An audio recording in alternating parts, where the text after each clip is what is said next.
part of the president's address to Congress last night focused on something we in the Washington region have either been hearing about or experiencing for ourselves. Yeah, we're talking about federal workforce layoffs, and there are more layoffs predicted. NBC News is reporting as many as 80,000 Department of Veterans Affairs employees could be dismissed by this August, on top of the impending 45,000 job cuts at the IRS, adding up to about 125,000 cuts from just two agencies.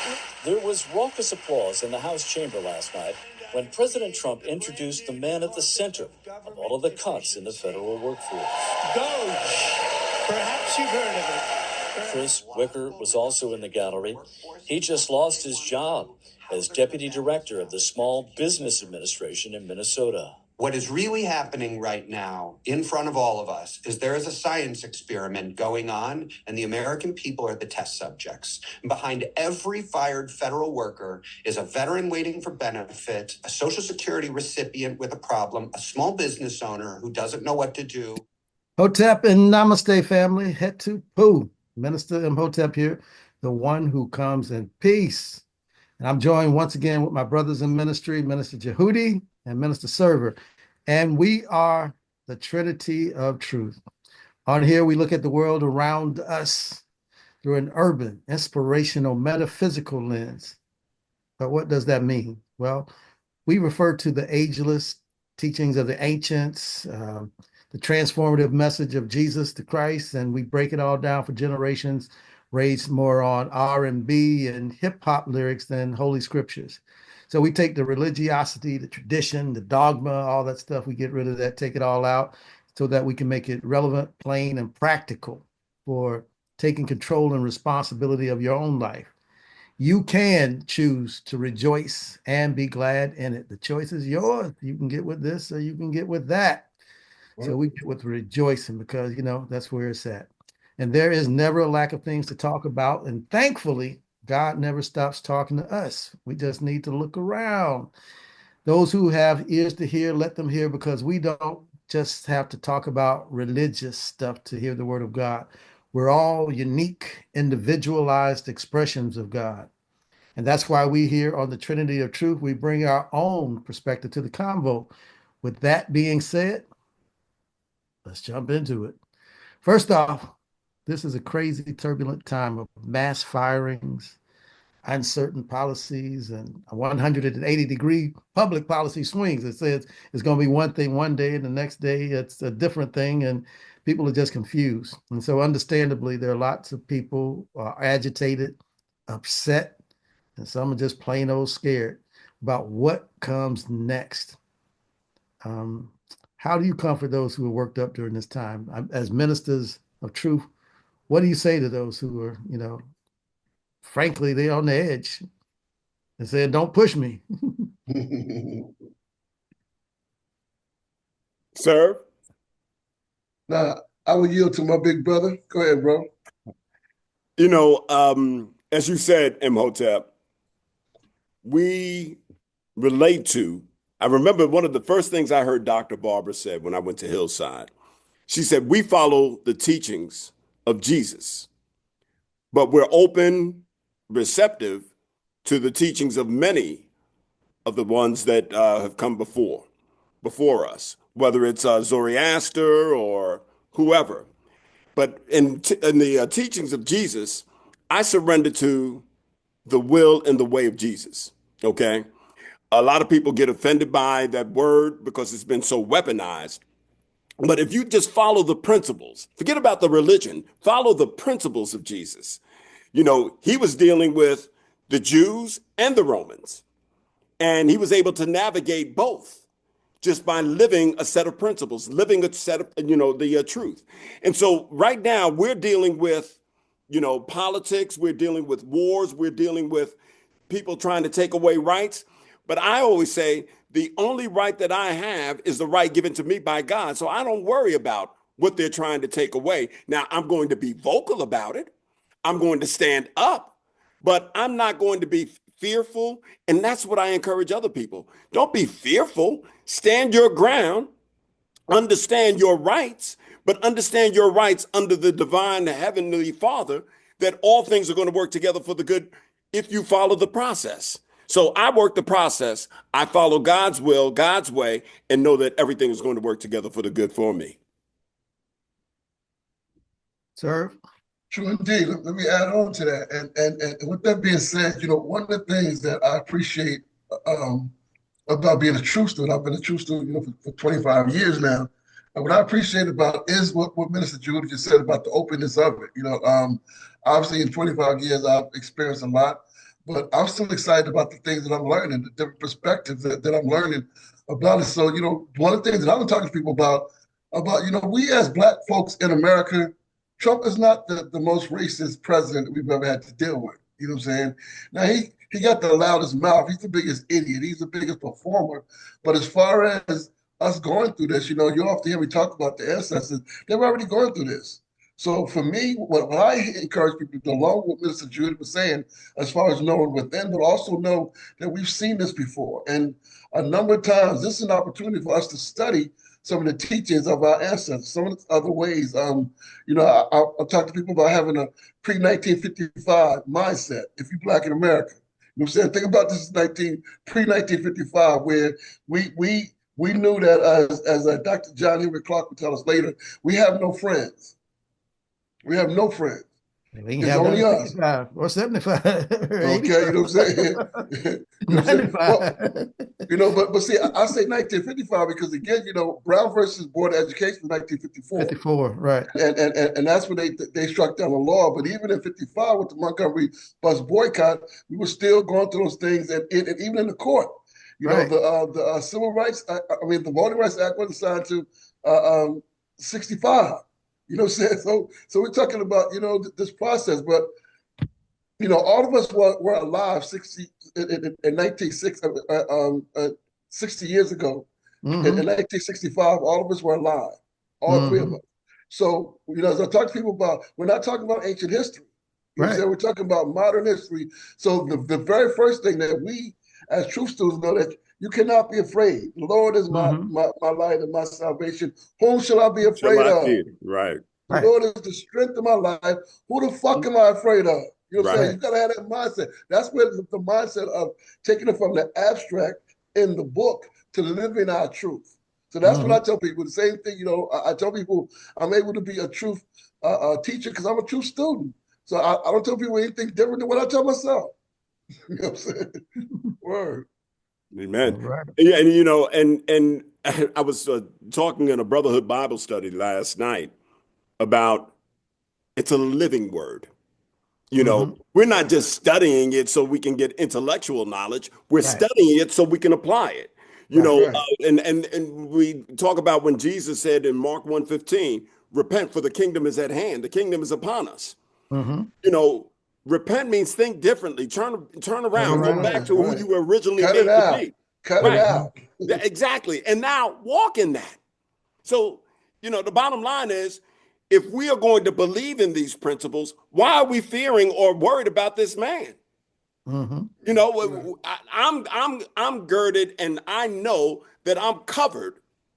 And of course David is, because David, that's the namesake. But we know that we're covered.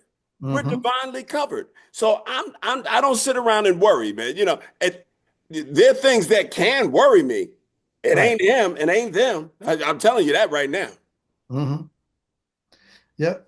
I know that from our perspective, we have that, but there's so many, even those who are so-called, going through truth. I still hear them talking about their anxiousness, their nervousness, that they're because Trump. I'm sure every white person in America has some racism. The system is inherently racist, but I don't see him as much as a racist as I just do as a plain old demagogue. A narcissist. It's a greedy, selfish white man. It's a rich, greedy, selfish white man. That's what Trump is. Right. It is beyond. It is so. As metaphysicians, let's go from a metaphysical standpoint. As metaphysicians, it is not about. It's always about black and white, but he is really more about power and authority and money. Because The funny thing about it, poor white people think that he's on their side. Right. No, he ain't. No, he ain't. He's getting rid of more white people in those government jobs. He's getting rid of more, everything that he's doing is going to hurt white people as much as any other ethnicity. So Always had. it's bigger than black and white. Benefited white women more than it did black Yeah, people. come on, man. Come on. And see, that's the same thing. It's like, when it comes to hip hop, that's what I tell people. That's where hip hop wins, because hip hop obviously is still being led by black people, but it's about humanity. You know what I'm saying? Right. It doesn't matter. Like, that's why a lot of people that are non-black love hip hop, because it does allow you to transcend your race. It does allow you to get past the sins of the father, as it were. You know what I'm saying? And yet, when we have somebody like, and I tell people, it's not just Trump; it's the people around Trump, because Trump has no idea what he's signing most of the time when he signs those executive orders. He's abdicated responsibility to Elon. His mindset is that Trump thinks that he's a mafia don gangster. Exactly. And the but that's actually what attracts so many black folks to him. Exactly. We love gangsters. For sure. And we, there's a spirit of rebellion that Trump has that I truly respect, because there is a lot of nonsense that's going on with the government. We were talking about Zelensky the other day. We ain't never seen a press conference like that. That shit was so crazy, bro. That was ridiculous. The way that they was just sunning Zelensky was crazy to me. But that was wild. That was buck wild. Yeah, because we Godfather, for the older generations, for Scarface for the other generation. Yeah. Even this thing I got on the Muerta, that's a gangster thing. Yeah. Right. So we recognize that, but we don't want to be played at the same time. And we respect it too. And we respect it as well. Just like, there's a part of me that I tell people, because I'm from Atlantic City, New Jersey, I respect the hustle. I don't agree with it. I don't think it should be done, but I respect it, because game recognized game. Game recognized game. And at the end of the day, it is the game of life. You know what I'm saying? So even when Trump ran the first time, we talk about the energy that he always conjures up. Energy is just energy. It doesn't really care which way it goes. No respect of person. Trump is a master at that. And he's a master metaphysician. He is. I tell you, he really is. Except he uses his power for his own selfish ends, because he really he is the true definition of a narcissist. He don't give a fuck about nobody unless it affects him. Right. Children in the whole nine. So children in the whole nine. Yeah. So we can spend a whole lot of time on that dude, but we won't. But obviously, in this environment, most of the things that are on people's minds right now in some way are affected by that. Mm-hmm. Last week, we had what was a nationwide blackout of spending on Friday the 28th. Did you guys participate in that? Yes. I did as well. But if we could get back to the Zelensky thing, because Minister Jehudi... Oh, we'll get there. I got him already on there. Okay, because I'm just curious. I ain't ran away from there yet. I got a couple of questions, brother. I know you do. I think I probably have more questions, because I'm more curious about your response than my statement. So, if I need to be corrected, I'm not beyond being corrected. I'm not above that. So, but go ahead with the blackout. Yeah, but the blackout to me was something that I heard was effective. I don't know how they quantify it and tell, but for me, anything that's going to allow us as Black people, Africans and Americans to unify, no matter how small it is, you can count me in that, because there can never be anything that's too small for us to unify around. So I heard a lot of naysayers say, whoa, it's only going to be one day, blah, blah, blah, this, that, and the other. But I think that, again, we take for granted the simple acts of unity. And if it's something that we truly need on every single level, is Black people being united. Even if we publicly feel that way about it, probably we feel differently about it. I think we have to have that Black united front. So I most certainly, not only did I participate in it, I posted it, and I encourage other people to be involved as well. So were there actually two levels of blackouts? Because it was a national, it was, white folks were encouraged to do the same thing. Yeah. And that's what I was going to get to. The fact that, yes, I represent it. And I think when we stand in truth, we're representing who we are. And we're also representing a bigger principle. Okay. Right. So we stand in who we are. Right. Okay. But we're standing on a principle that is bigger than ethnicity. It's bigger than, Exactly. any of that stuff. Exactly. And I was standing with Jehudi being a black male in America, standing saying, you're taking us for granted. Right. But we were standing united with and I don't mean to be disrespectful, the LBGTQIA, the alphabet. Right. We were standing with them. We were standing with women, black, white, Hispanic. We were standing with, when they say DEI, and I work in corporate America, hear me.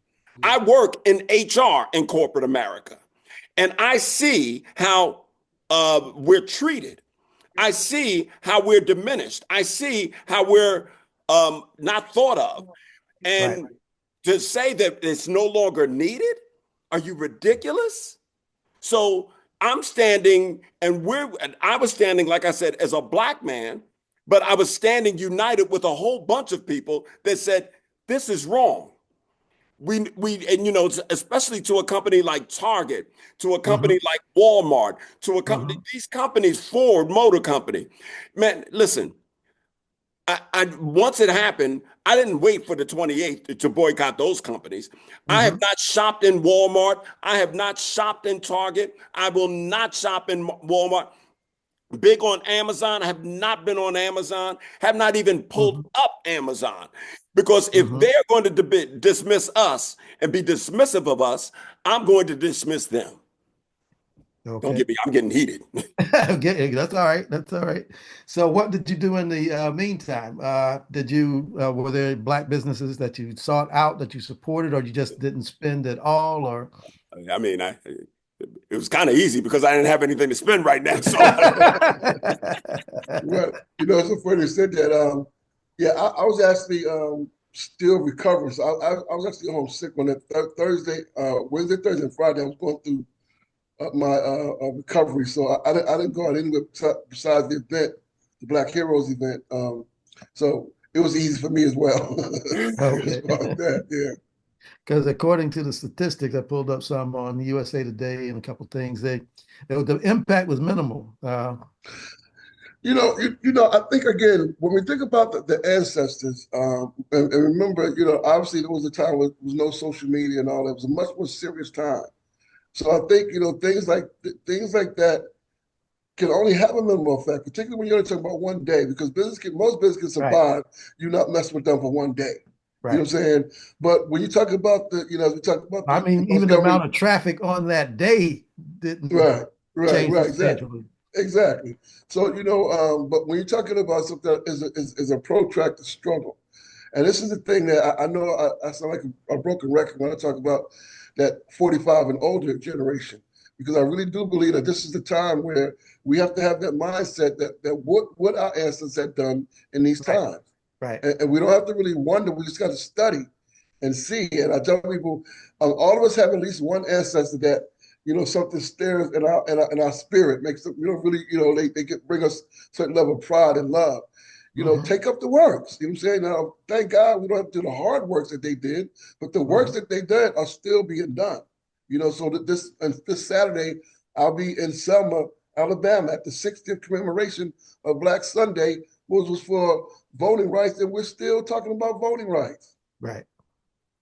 So the work is obviously still needs to be done, but a number of times, a lot of us have become gatekeepers and apologists, and like I said, as opposed to Black empowerment, which our ancestors stood for, we started doing the mainstream and the white acceptance and started compromising.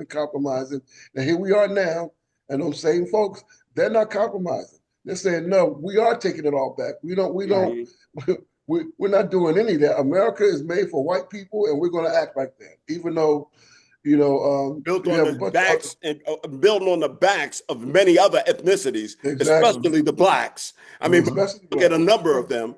To this day, they want to get rid of the Hispanic brothers and sisters back to Mexico or Ecuador or what have you. And then when they don't have anyone to work these farms and they don't have anyone to work these labor jobs, they're going to. I mean, they better be careful. They're going to get what they hope for, and it's not going to come back the way that they want it. It does not return unto you void, which you put out will come back. I mean, for some of those, some folks, and maybe it feels a little harsh, but it was like, why would you ever vote for this person? And so many did, proportionately. I know more voted for the Democratic ticket, but there were increases among the Hispanics that were voting for Trump. There were increases among Black men. There were increases among the Arabs in Dearborn in Michigan who voted. And now they got Gaza want to be turned into the Riviera of the Middle East. So, you get what you asked for. Here's the funny thing. A lot of people voted against their best interests. Right. Didn't even, and really didn't realize it. They believed the lie. Everything that he said, that he was going to improve, he hasn't improved. The prices have not gone down. The inflation's going down on day one, wasn't it? Exactly, day one. He was going to do this, day one. The things that he said he was going to do, day going to be released before he got in office. Were the things that are going to benefit him and his cronies. That's the only thing he did on day one, and he's still throwing that lie out about not taxing tips, and he ain't going to do that. It ain't happening. That's the thing, is people got caught up on those issues that were really just red herrings. Well, I think that's part of it. But like if you take the Michigan, the Muslim in Michigan, we are still openly participating in a genocide. So at some point, it's worth the loss to take the stand. You see what I'm saying? And I know a number of times. Break that down when you say that. I just want to make sure I understand. Meaning that they knew that the policies that the U.S. has in Gaza and Palestine will probably not be any different. But because the administration had an ability to make a change right then, and they didn't stand up for them. You know what I'm saying? Just like, remember when we're doing the primary season. But then when Kamala, though, she was already indicating that she wasn't following the Biden path. I mean, again, as vice president, you can only do so much. Right. But again, she was a part of the administration, even though she was the vice president. So again, to me, and this is my opinion, if she would have took a harder line on the ceasefire, if she would have took a harder line on standing up for human rights, you know what I'm saying? So again, those people didn't necessarily think that Trump was going to be any different. So a lot of them just didn't vote at all. Remember when they had the primary season? And there was 100,000 people that voted for uncommitted. So again, right then, this is during the primary. So they had an opportunity to pivot right then. But because I do think that the Democrats went way too hard on Trump is the boogeyman, Trump is the boogeyman, fascist, Hitler, and those words, as you know. But on that same end, I know you hear a lie often, and it's not a lie no more. And all of us know, if nothing else, as we said at the beginning, if nothing else, Trump is a showman. He plays the media like a fiddle. He knows exactly what he's doing, and we buy into it every time as a collective. So now, how different would the situation in Gaza be for if it was Kamala? Besides, Trump, talk about turning into the Riviera, which again, that's just Trump hype. But as far as politically, I think he seriously wants to do that. No, I have no doubt he wants to do that. But again, thank goodness there are checks and balances that he's erasing those though. Hey, listen, man, this is what I tell people. If you study the way that Adolf Hitler became Adolf Hitler. That's exactly it. He's following the plan. It only took him about 3 years to. Yeah. Oh, yeah. He's following the plan. The 2025 when you start telling media outlets that they can't cover you in the White House on the plane. Unless you ask the right questions. Exactly. When you silence the media, that's a dangerous thing.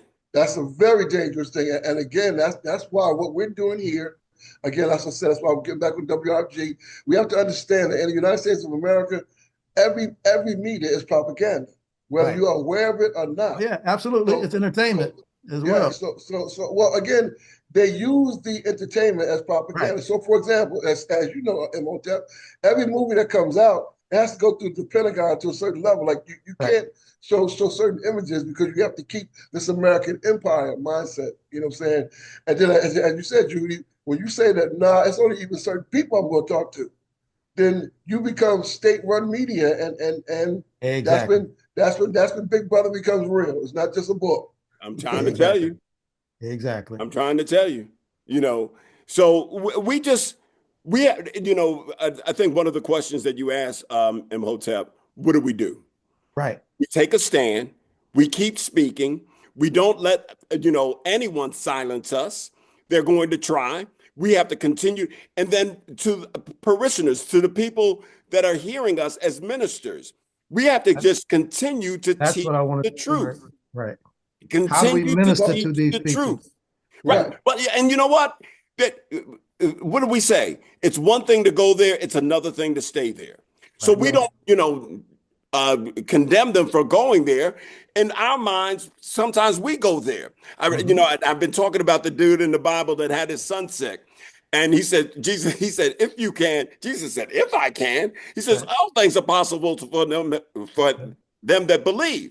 Right. He says, well, I do believe, but please help my unbelief. Unbelief. Help my unbelief. Every so we believe, but we deal with moments of unbelief, and Right. that's okay. But what we have to do is continue to teach, continue to speak, continue to reinforce it, because they're being bombarded by the controlled media, and I call it programming.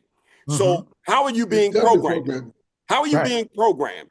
And what we're doing is brainwashing, cleansing that program. We're cleansing that, and we're giving them purity. We're giving them truth. We're giving them unadulterated truth. So at least if they're going to be programmed with this, we Right. have to give them the other side. And Server, you remember when we were out in California with Chris, and yeah, it was in California, and he was going off on the radio stations. Was it California or New York? No, it was in New York, New Jersey. And he was like, I'm not saying that you shouldn't be playing this music. Play that music, but give us Right. balance. Right. The media doesn't care about balance, but we have to care.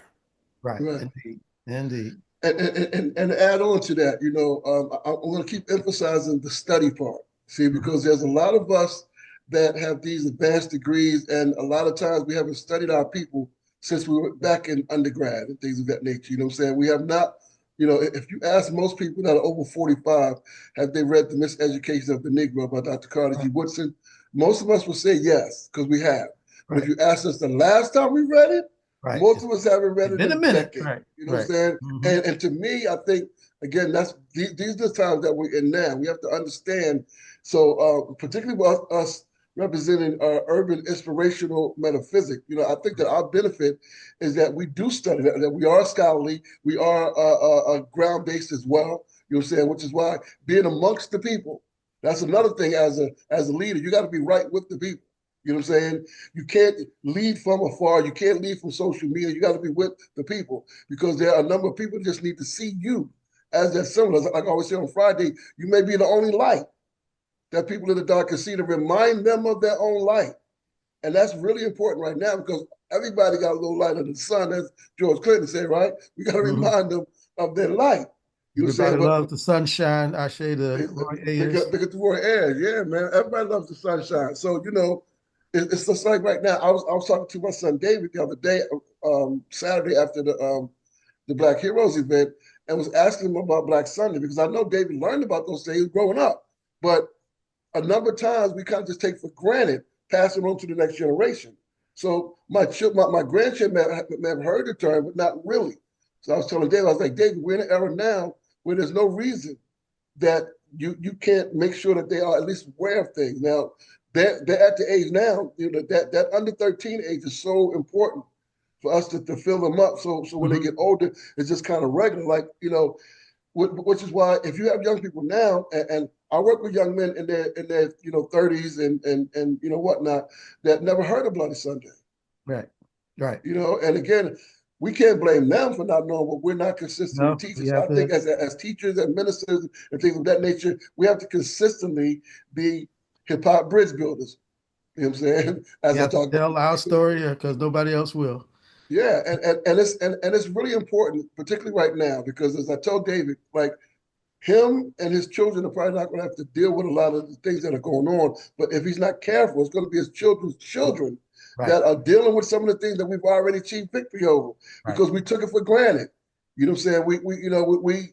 We got into the mindset where you can look at somewhere like Barack Obama and say, well, we've had a black president. Got comfortable. Right. And we've had black this and black that. But again, what I tell all the people is that when we look at the goals of what our ancestors were working for, they were not working for integration. They were not working they were working against white supremacy and racism.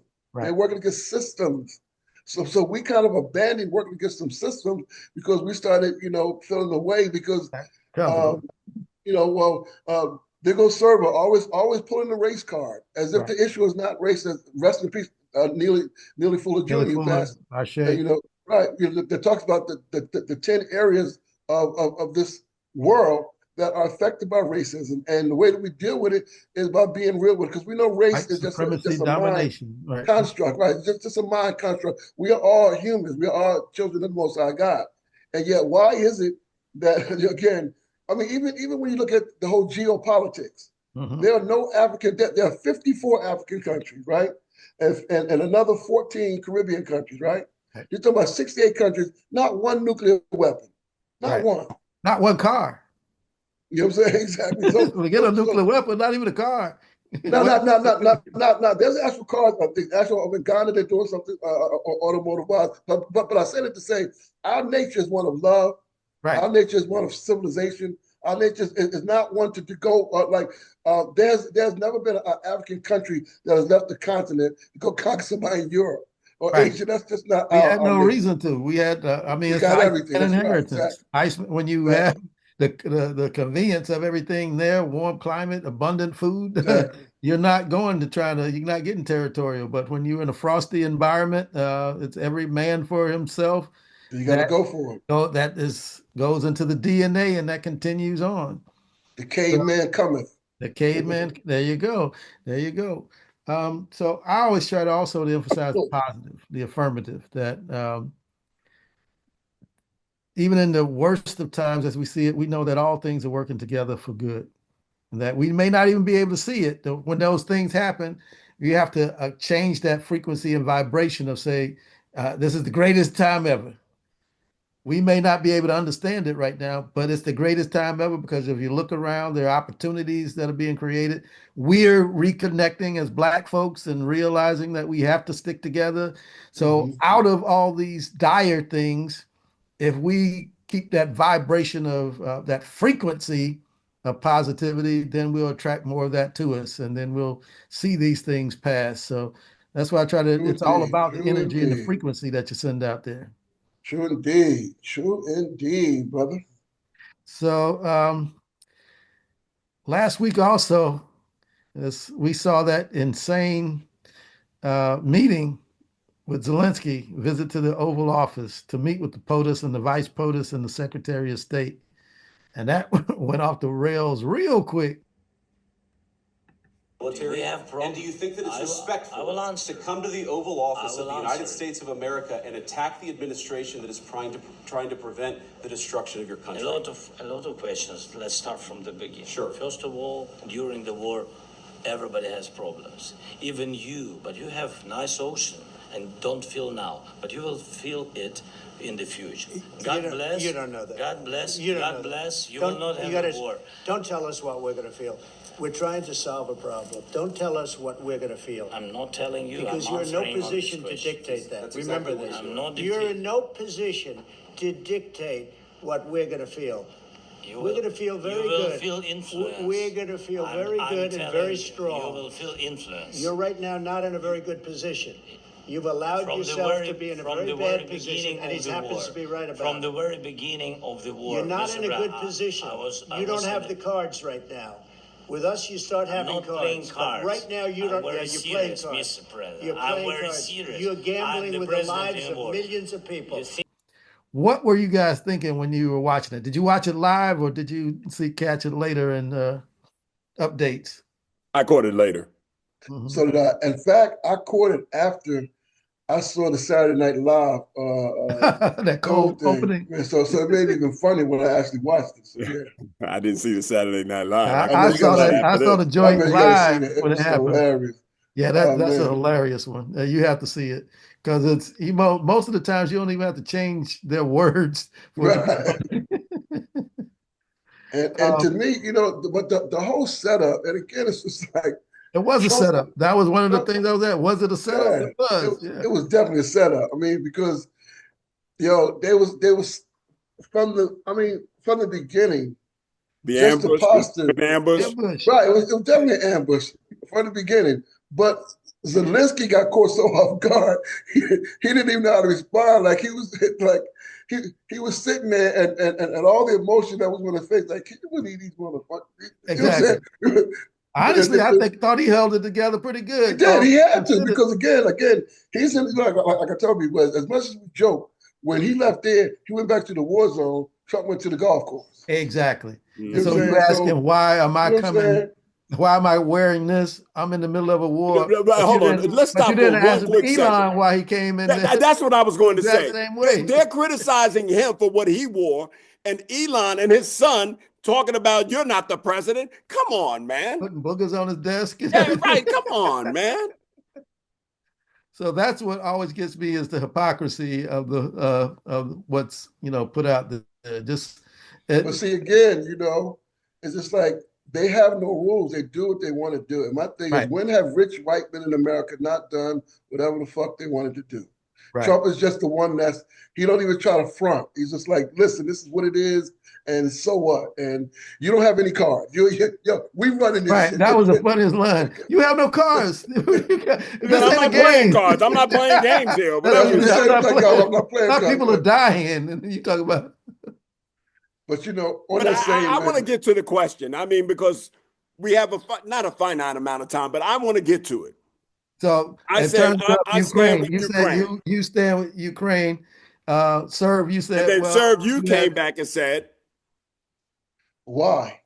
okay. And my question to you is, I'm standing with Ukraine because Ukraine is being bullied, that Putin went in there and started the war. Trump is saying that, hold on. Trump is saying that Zelensky is the dictator, where we dictator. know that Putin is the It's dictator. been in years, We 20 know that years. Been in Putin, office 20 some years. right, and we know that Putin is also running Trump. So what my standing with Ukraine, I don't know everything about what Ukraine has, done. And that's why I said I'm open to being educated. But my stance with Ukraine is Right. that Russia is going over there and they have, and I think about this, they have a lot of titanium. And Elon Musk needs that titanium, Rare all minerals, of right. his batteries and all of the things, his energy sources. So I see the big picture there. But if there's another picture that I need to put my focus on, I want to be educated. Because first of all, no country is pure and wholesome. Even though we say Right. we're America, no hands are clean. Ukraine was known for corruption and for interfering in elections and all that. We know that. But if you got to put this one against this one, I think the choice is pretty clear. It's like me going over to Jehudi's Is house. it? It's like me going to Jehudi's house, said I'm going to set up in the basement and I'm going to keep trying to move up, encroach further and further. Jehudi says, "No, you can't do that." And I say, "Why not?" And But I have the power. I have guns. You do right, not. Yeah. I have right. more manpower. You do not. So I'm going to take what I want. Then to say that, well, let's bring peace. Well, the peace will happen if you just get out my house. Right. Just I mean, exit. exactly. But Trump is, and then the again, last thing, and now Trump is saying, well, you may have to give up some of your house. Why I got to give up some of my house? It's my I house. didn't invite you in here. Right. right. Right. So, Yeah. observer, I want to hear what you have to say. All right. First and foremost is that, as we talked about earlier in the call, propaganda is real. For us to even think that it started because Russia invaded Ukraine is just politically not correct. You have to go back. You have to go back to when the when the USSR was broken up into these different. That's how you got Ukraine and all these. Okay, so one of the agreements, and this is where the U.S. is so fucking phony and so hypocritical. One of the agreements through NATO was that they would not encroach any more east toward Russia. Well, not only did they do this, back in 2014 under Barack Obama. Oh, he's such a war criminal on so many levels. That's another conversation. They went in there because, again, Russia is only strong because they have nuclear weapons. They don't have the economics. They don't have the math. They don't have none of that. They're really but a poor have nation. Nuclear weapons. Huh? They're really a poor nation. Yeah, exactly. But they do have these nuclear weapons, which is always a bargaining tool, right? And then they had, so if you started, it's just like when people talk about Gaza. If they started at October 7th, of course it looks crazy, but it started way before October 7th. So if you start the Ukraine-Russia conversation at 3 years ago, when Russia went in there and said, you know what, y'all going too far. Just like even now, why is it that the U.S. is trying to get Ukraine to be in NATO? Because again, the U.S. only is concerned about the empire. I'm saying we as Black people, we as Africans in the worldwide diaspora, remember, we are Africans no matter where we are on the planet. Not because we were born in Africa, as Kwame Nkrumah said, but because Africa's born in us. You're a Black man, you're African. Right, because Africa's born in us no matter what. So whether we have the mindset or the politics of Africa, that's a completely different thing. So when you look at the crimes that Ukraine has committed, you never, and I mean hardly ever, hear that on American media because it doesn't fit the narrative of the empire.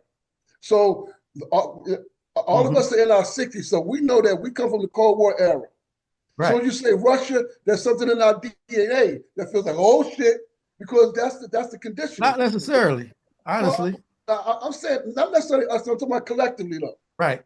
Collectively, we have a Cold War mindset, and any of us that grew up in the 80s and 90s that were anywhere near political, we understood the whole East-West, the whole, the Berlin Wall coming down, all those type of things. But a number of times, we did not stay up on the geopolitics to find out what was happening after that. Right. And even before that. I think that's what happens though with Ukraine. They get us all hyped because the big narrative was like, Russia goes in and takes all this land. Well, Russia went in and took the land that was theirs, that was taken to them in 2014 by NATO. And now, so again, now mind you. Well, no, 2014, and I get on Barack about this, they took over Crimea.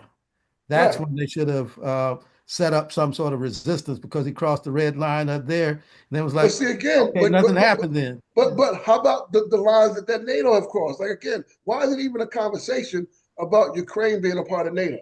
But again, when you go back to the original agreement, because that is their prerogative. It is a sovereign nation. No. But sovereign nation being funded and pushed by the United States of America empire. Now, this is what I'm saying. Even historically, even right now, if you look at the people that are moving Burkina Faso and other African countries that have formed this satchel together, they're being funded by the very people that the United States of America tries to make us be afraid of. Right. Who is the whole BRICS alliance: Brazil, Russia, India, China, South Africa. They have strategic.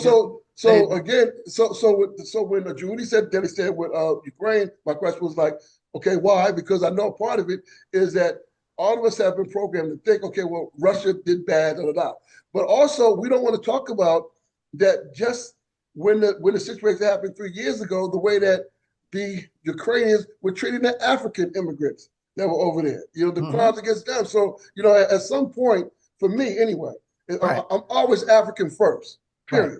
You know what I'm saying? So African, while I am in America, I am African first. So for me, not to mention, all the money that has been sent to Ukraine, all the resources that have been sent to Ukraine, and we can't even have a conversation. That's not exactly accurate as well, because a lot of what was sent as money was actually sent as old munitions that we weren't going to be using. There was a value assigned to it. Of course. They actually had to pay for some of that. Right, exactly. But I'm saying for us to even have a real conversation about monies that's owed to us. Again, Dr. Martin Luther King in 1967 said the next time we come to D.C., we're coming to get our check. Exactly. And you can get the whole Congressional Black Caucus to give millions and to other folks, but won't even have that real conversation. So Ukraine is now, that's where I do agree with Trump with the America First. I think that we need to take care of stuff in America before we take care of Ukraine. And, to me, let the Eastern countries, do what they need to do. I am not of the mindset where the U.S. is supposed to be this beacon of democracy, because we don't even have democracy here. So I could care less about what's happening over in Ukraine when it comes to the only challenge with that. Only challenge with that, though, is that what's actually happening is a proxy war. Exactly. This is not. And yet, we as American citizens are only given one side of that proxy war. Right. That's my point. Okay. We're fighting China and Russia right now. We're not. This is not Ukraine. That's a bigger point. But that's the bigger thing, because I want to go to something. Your children will end up going to war if this thing goes past that, because he's not going to stop there. No, it's not. Who's not going to stop there? If Putin and Trump. What's the difference between Putin and Trump? That's what I'm saying. They're the same thing. He's an agent of Trump. Well, then why should we be standing with Trump is an agent of his. Yeah, right. Man, listen. Trump is an agent of the empire. You know what I'm saying? Now, Trump may have some personal stuff that is dealing with Putin that makes him, do the things that he's doing. But when it comes to policy, again, a lot of the stuff that Trump is saying, even prior to even him in the second term, if you remember back in the first term, that was one of the things that they tried to impeach him about. Because he was like, listen, if I'm gonna give y'all this money, then y'all gotta help me find some dirt on body. So again, it's like Trump don't care about that. Trump is quid pro quo. Everything is about a Trump deal. Don't care about none of that kind of stuff, man. Well, we know that, but I'm saying the bigger thing is because Trump is a puppet in this war. He is a pawn in it, but you still have to look beyond that. Is he a pawn or is he a player? Is he a pawn or is he an open player and he's switching the game? That's my question. Again, I said another answer. Trump is a pawn. Trump is a pawn, not just in this. Trump is and we said it earlier.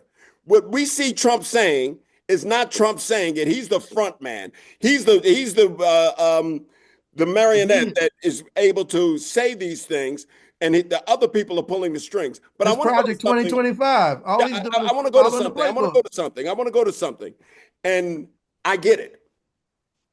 African first. I go with, and this is where my challenge is, I'm spirit first. Right. And so I look at everything, whether it's Ukraine, and you gave me the atrocities, going to research that, but two wrongs don't make a right. And when we are standing in spirit, if I see an atrocity that's happening in the Congo, we need to stand up against that. If I see an atrocity that's going on in Ukraine, with our brothers and black brothers in the Sudan against themselves. Exactly, with Sudan, we have to stand up against it, because what we're standing for is righteousness, and that's where I stand. For sure. And again, in principle, obviously, I agree 100%. And like Dr. King said, injustice anywhere truly is a threat to justice everywhere. Justice everywhere, right? I truly believe it. But again, as we are spirit, mind, and body, you know what I'm saying? We are, and we don't relinquish any of it. Exactly. We got to stand. I stand in spirit. Yes. Which is why for me, it's like to stand with the U.S. and Ukraine is to stand with evil as well, in my opinion. Oh, no, and once again, there's no doubt. But there's levels and degrees of evil. And when I say that I'm standing with Ukraine, I'm not saying that I'm standing with every one of their beliefs. Right, exactly. I don't stand with everything that America does. Right. Listen, there is no place that is 100% pure and righteous. Of course. We have not seen we know that. Of course we know that. And we never will, because we're on earth. You know what I'm saying? Exactly. Well, hopefully what we're doing, maybe it'll wake some people up and we'll have the vibration and the consciousness to get people to realize that we're all one. In fact, there is no Ukraine versus Russia. There is no left versus right. But I will go back to, I sound like a broken record, but I will go back to Mark 1:15. The kingdom of God, the kingdom of heaven or the kingdom of God is upon us. Repent, Let us start thinking differently. And so to that point, when I see, things that are atrocities happening, and, like you said, that's why I said, I didn't answer it, but I said this morning on the call, and I'm saying it on this video, give me information. I want information. I'm not one of those people that will dig his heels in and say, well, I stood on this and I'm going to stand on it, even when you give me data that I'm not says Lord it should Jamar. change. So I'm not Lord Jamar. Yeah, I mean, the bottom line is when you get new information, you have to take that information and make a decision based on that new information. If I'm going to New York and I'm driving south and someone says, you're not going to get there because you're going south, I need to turn around and head north. Oh yeah, and for me, and this is what I tell people. For me, I really like the game of politics. I like the whole chess thing that's being played, and yet what's really whack about it is that it has real life consequences. And I think sometimes that is we very as real life. All those thousands of government workers that are being laid off, they're not just numbers on a screen. Families. You all just talked about the situation that's going on over in Congo and things of that nature. So again, because the U.S. media doesn't give any weight to that, right? We don't see people Doesn't make standing it on less Congo real. and things of that nature, and yet Right. they try to turn around and get us to be all sympathetic about the things that are going on there. Not that more than one thing happen at the same time.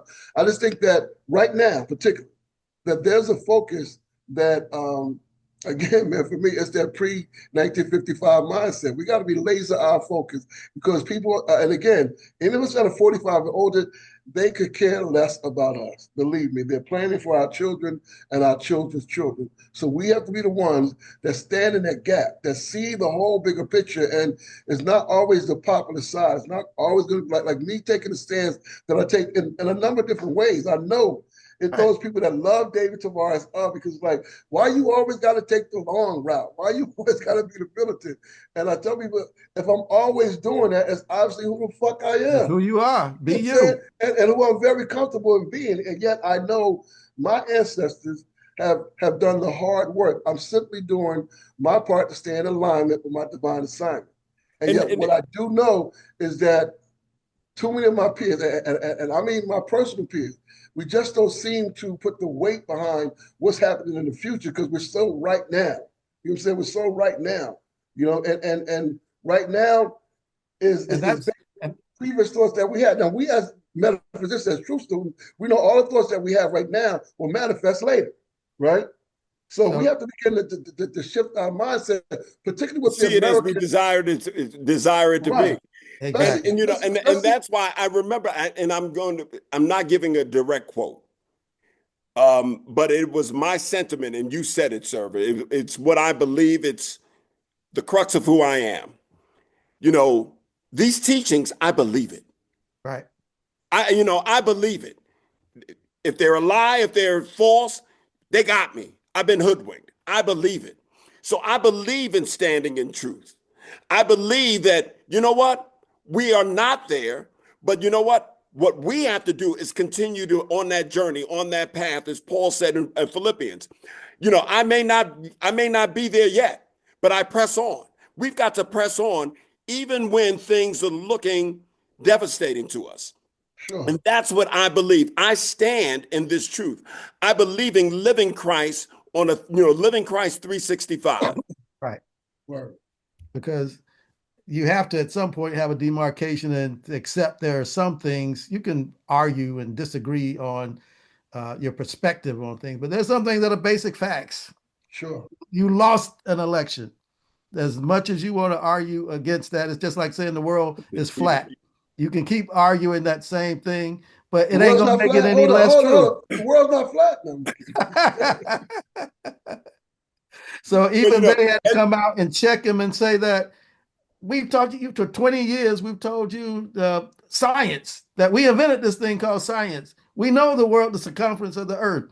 We know all these things. We break down the mathematics. And in 6 days, you're going to go with something, That's how ridiculous it looks to me when these people are jumping on the MAGA bandwagon because they're just denying basic facts. But I want to bring it back to the beginning. When you talked about what do we do? What do we do? Right. What do we do as the ministers of truth? and I go back to I stand on what I stand on. Right. I stand on, I'm going to continue to teach it, but I'm always open. That's why I was welcoming this dialogue so that I can learn. Listen, I don't know everything. Right. You know, as much as I read and I think I'm well read, I don't know everything. And even after you said it, I just started, before we said that we were going to get on, do this, when you said that, I said, well, whoa, Service said it. You know, oh, that's my minister. If Service said it, let me check what he's saying. Because and so, you know, but I wanted to have the dialogue. Right. Sure. So we can, and I love that we're doing it publicly. Three different opinions. Doing it here. Right. And I know that your editor is not going to edit this out. I want that because we say that we're touching people and what? Provoking thought. Mm-hmm. Yeah. And the only way that the thought is provoked is by maybe sometimes pushing it and making people, you know, a little uncomfortable. Right. And so I welcome it. Well, one thing I'd say is that with the whole thing about, you know, Ukraine was a part of the Soviet Union. Right. It was Georgia, you know, Uzbekistan and all those. All them stands. But we used to be a part of Mexico. Right. So it's like we gonna say, well, at one point, you know, you were a part of that. The Mexicans can say, "I'm just taking California back. I'm taking Texas back." To me, that's kind of trivializing to even say that in Imhotep, because we were never a part of Mexico as the United States. United States, yeah, that right. That's kind of different. They were never. But see, again, I think they were never part of Russia. I think conversations like that though kind of feed into that narrative, that this America first mindset, and I think that we as Africans in America, particularly now, we have to understand. Here before them. Huh? No. we have to understand that America, the United States of America, is a falling empire right now. Absolutely, they rise. So again, as we're talking about the future, we have to, to me anyway, we have to be in a mindset. Okay. Obviously, us being men of spirit, we can be anywhere on the planet. The whole earth is ours. Africa's next. And yeah, exactly. When we as Africans begin to, as the ambassador said, the first thing that we as African Americans have to do is decolonize our European minds. Right. And begin to think from an Afrocentric mindset, meaning that as we're looking at geopolitics, what's in the best interest for the continent of Africa, not the United States of America. Now, that's why I may differ from both of you and many others. Because while again, this is just a physical land. We are foundational Black Americans over here who have so am I. So a lot of blood in here. So am I. And yet, on the same man, because I am spirit, anywhere I am, God is. So exactly. I'm not tied to any landmass. Exactly. And yet there's a Afrocentricity is a consciousness. It's not based on a landmass. Right. I'm saying, like, it's the mindset of we, us, as opposed to I, me. Whereas the US tries to program us to think I, me. Let me get mine. Which is why Donald Trump became president. This dude was a 33 convicted felon and became why? Because he represents where America is right now. And if we don't begin to think a new thought. But and I'll go back. Hold on. So if we don't think a new thought, we can see the outcome that he's looking for, which is to enrich himself and his friends. I tell people, this is the last thing I'm gonna say. I tell people I'm from Atlantic City, New Jersey. The same blueprint that he ran on Atlantic City is what he's running on the U.S. Coming with all the hype, we're going to be the greatest casino, See how that landed in bankruptcy. He's going to loot and get all the money for him and his friends and leave it. Like only in 2022 did they finally tear down Trump Plaza. And, and mind you, I pray it's not true. Taj Mahal. But I see Trump doing that same playbook to try to wreck America.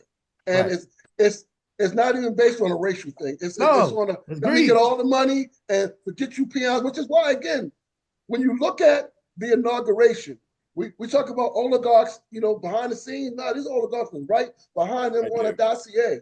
Right. You know what I'm saying? Musk, Bezos, and Cook, Zuckerberg, Cook, all of them. So again, we gotta, to me, when we look at geopolitics, there's a mind shift that makes me not be able to stand with Ukraine, because Ukraine is helping to prop up the empire, and we got to shift the empire and make it more righteous for everybody, or our children's children are going to be the ones to suffer. So, but you can't make it righteous by co-signing corruption. No, again, Putin.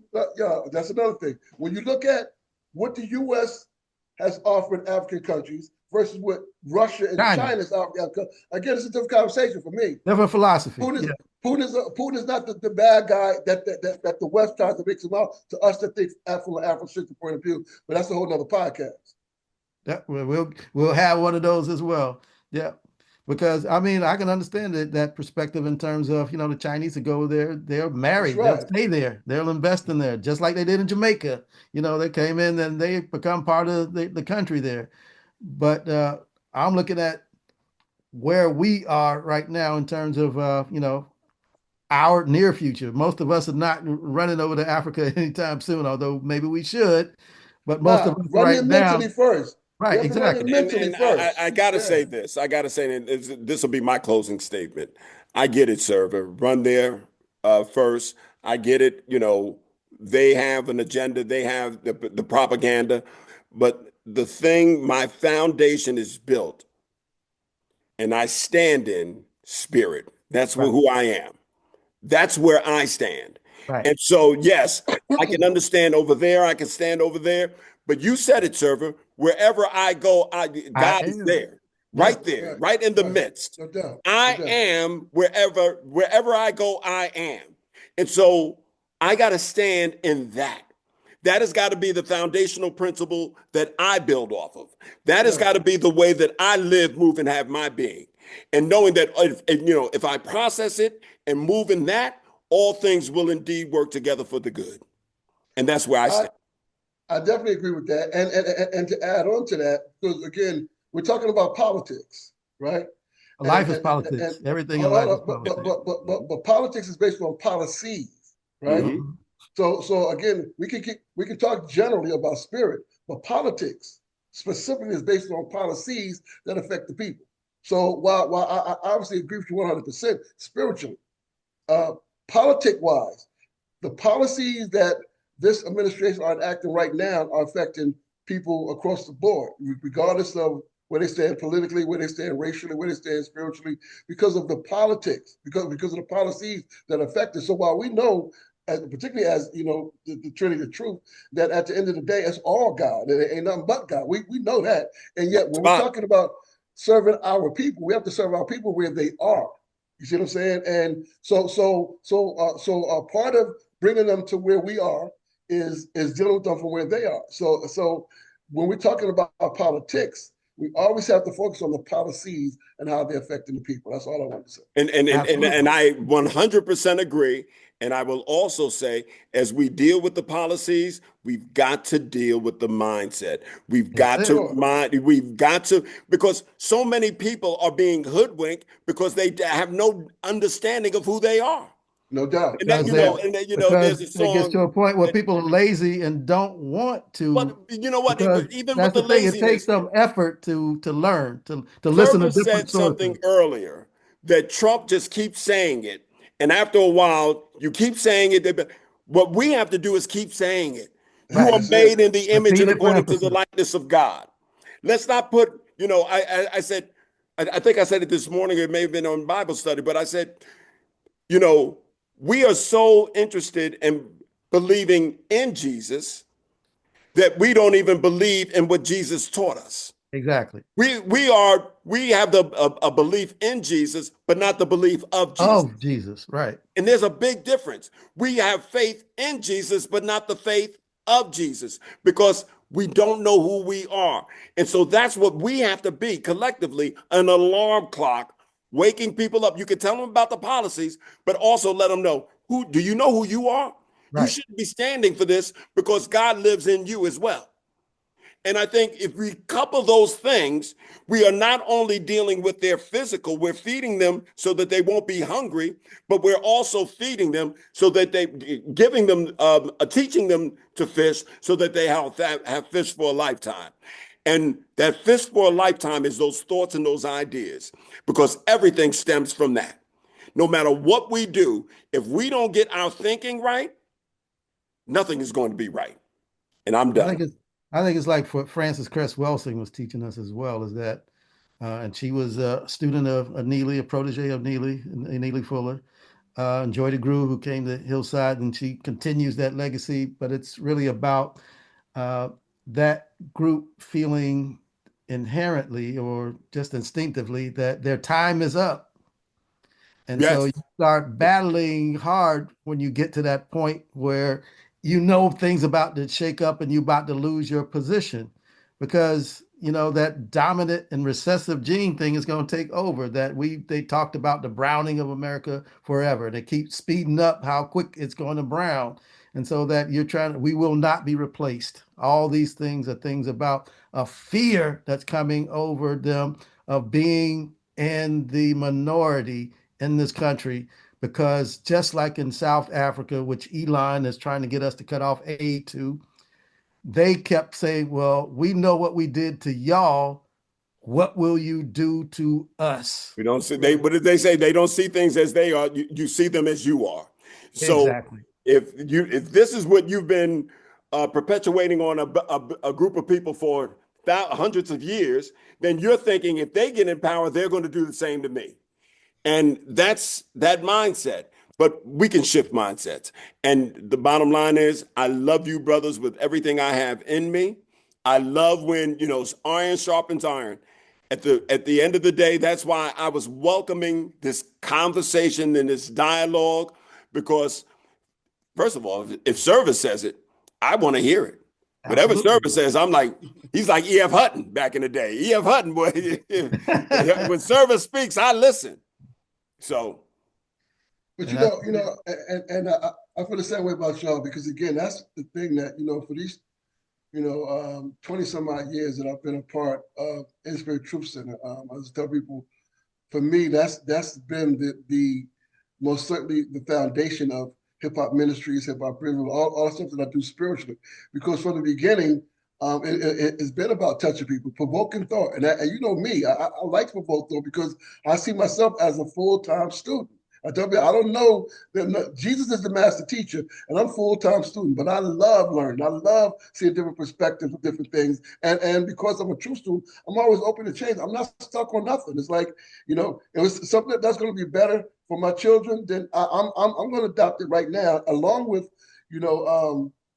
knowing that all we can really do is be living examples of the word. You know what I'm saying? It's like we can talk that, but we have to be, examples of being able to really live this truth. And I appreciate you all particularly because, as I always say to y'all, ain't nobody doing what we doing.